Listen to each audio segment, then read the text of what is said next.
So hello guys, welcome to our channel.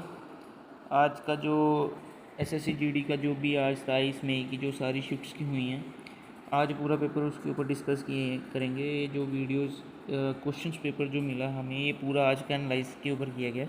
और आप भी बताना कि आज का जिन जिन का आज एग्ज़ाम था उनका एग्ज़ाम कैसा गया, किस हिसाब से गया, अपना स्कोर, एक एस्टिमेट स्कोर अपना कमेंट्स डाउन में दे के जाना, जिससे पता चलेगा कि कितनी एनालाइजेशन पे और कितना कट ऑफ जा सकता है।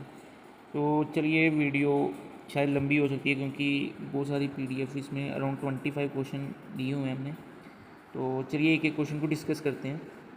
तो सबसे पहला क्वेश्चन आया हुआ है भाई, इसमें ना सबसे पहले एक चीज़ इंपॉर्टेंट बता दूँ, इसमें हमने मैथ्स के क्वेश्चन भी डाले हुए हैं, पॉलिटिक्स भी डाले हुए हैं, और जितने भी सोर्स से क्वेश्चन मिले हुए हैं, जितने भी स्टैटिक क्वेश्चन मिले हैं, हमने इन सब में ऐड किया हुआ है। सो विदाउट वेस्ट टाइम करते हैं, सबसे पहला क्वेश्चन स्टार्ट करते हैं कि एट प्रेजेंटली हमारे इंडियन कॉन्स्टिट्यूशन में कितने शेड्यूल्स हैं। अगर आपने कॉन्स्टिट्यूशन पढ़ा होगा तो इसमें 12 शेड्यूल्स बताए जा रहे हैं इस टाइम पे। तो इसकी एक ट्रिक भी बहुत अच्छी होती है, टीयर्स ऑफ ओल्ड पीएम। अगर जिन जिन को नहीं पता, अगर जिनको भी चाहिए होगी तो हमें बता देना, हम उसको एक्सप्लेन कर देंगे। आई थिंक 30 सेकंड की वो ट्रिक है, तो आप इजीली उसको याद कर सकते हो। सो पहला आंसर इसका जो वो option number C, 12। Question number 2, what is the duration of kabaddi match. देख लो, स्पोर्ट्स से भी क्वेश्चन आया भाई। हमारा जो कबड्डी होता है उसमें कितना टाइम का एक सेट का मैच होता है, वो होता है हमारा 30 मिनट, 35 मिनट, 40 मिनट, और ऑप्शन नंबर डी 45 मिनट। इसका जो राइट ऑप्शन है वो ऑप्शन नंबर सी 40 मिनट। ये दो हाफ्स में खेला जाता है, मतलब एक में 20 मिनट का, दूसरे में भी 20 मिनट की गेम खेली जाती है। तो क्वेश्चन नंबर 3 की बात करते हैं कि which Asian country rank highest in the global gender gap report 225। Option A India, B China, C Japan, D Nepal. इसका जो राइट ऑप्शन है वो सी जापान, जिसने सबसे ज़्यादा हाईएस्ट रैंक किया हमारे एशियन कंट्रीज़ में। तो क्वेश्चन नंबर 4 की तरफ जाते हैं। Which language was added through the 92nd constitution amendment. मैंने आपको ये चीज़ बोली हुई है कि इसको कॉन्स्टिट्यूशन की जितनी अमेंडमेंट्स, पार्ट्स और अपना जितने भी सारे शेड्यूल्स हैं और अपने फंडामेंटल राइट्स हैं, इनमें से ये करके जाना। ये क्वेश्चन एक नए क्वेश्चन पक्का ज़रूर डालेंगे। इसमें से बताया गया कि जो हमारी 92 कॉन्स्टिट्यूशन अमेंडमेंट हुई है तो उसमें कौन सी लैंग्वेज ऐड करी गई हैं। आपको पता होना चाहिए, जो एक हमारी सबसे पहली जो कॉन्स्टिट्यूशन अमेंडमेंट हुई थी वो 1791 की हुई थी। 71st कॉन्स्टिट्यूशन अमेंडमेंट हुई थी, जिसमें हमारी 2-3 लैंग्वेज ऐड की गई थी। इसकी ऑप्शन बोडो, डोगरी, मैथली एंड संथाली। इसका ऑल ऑफ दिस है, ये 4 ही लैंग्वेज ऐड करी गई थी हमारी इसमें 8th शेड्यूल में। अब आते हैं क्वेश्चन नंबर 5 की तरफ। Who first determined the universal, मतलब कि कॉन्स्टेंट वैल्यू किसने निकाली थी। ये हेनरी कैंडिश ने निकाली हुई थी। इन्होंने सबसे पहले कैलकुलेट करी थी value of G. Which is the major event took during the Bahadur Shah Zafar reign. Bahadur Shah Zafar reign के टाइम पे ऐसा कौन सा रिवोल्ट हुआ था। तो इसके ऑप्शन ये हो गया है 1857, क्विट इंडिया मूवमेंट, पार्टीशन और आई थिंक सबको आंसर पता है। ये रिवोल्यूशन ऑफ 1857, जब भगत सिंह ने स्पॉय ऑफ म्यूटनी कर दी थी, उस वजह से ये उस टाइम के जो प्रेजेंटर हमारे बहादुर शाह जफर रूल कर रहे थे उस टाइम पे। Question number 7, 5 year plans. भाई सबसे इंपॉर्टेंट इस टाइम पे यही बताया जा रहा है। इसमें बताया कि सबसे इम्पोर्टेंट मेन ऑब्जेक्टिव क्या था हमारे 5 ईयर प्लान में। जो 5th ईयर था उसमें क्या मेन इंपॉर्टेंस दी गई थी। इसका ऑप्शन नंबर बी, जो पॉवर्टी रिमूवल करने की।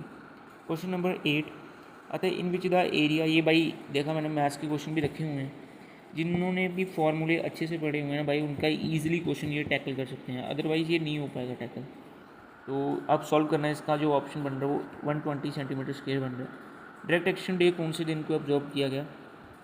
15 अगस्त 1947, 26 जनवरी 1950, 16 अगस्त 1946, 2 अक्टूबर 1947।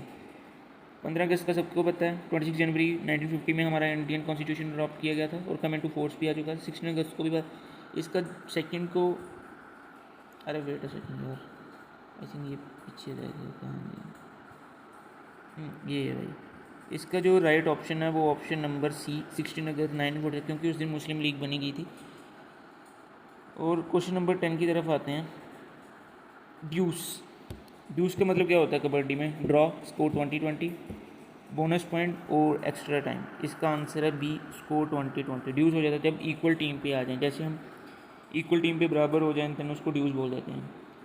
ये भाई प्लांट की तरफ से भी आया है। एगिनोस्पर्म्स जो प्लांट है वो किसके लिए रिस्पॉन्सिबल रहता है सेक्स रिप्रोडक्शन के लिए? ए रूट, बी स्टेम, सी फ्लावर, डी लीफ। इसका जो राइट ऑप्शन है वो सी फ्लावर होता है। ठीक है, फ्लावर ही सबसे मेन रिप्रोडक्टिव ऑर्गन है एगिनोस्पर्म्स के लिए। एगिनोस्पर्म्स एक गायरोस्पर्म्स भी होता है जिसमें नेक्ड सीड्स का किया जाता है। How many defenders are by sports में, ये हर एक स्पोर्ट्स के क्वेश्चंस को बीच में लेके आ रहे हैं इस बार। ध्यान से क्वेश्चंस के ऊपर टैकल करो इन चीज़ों को।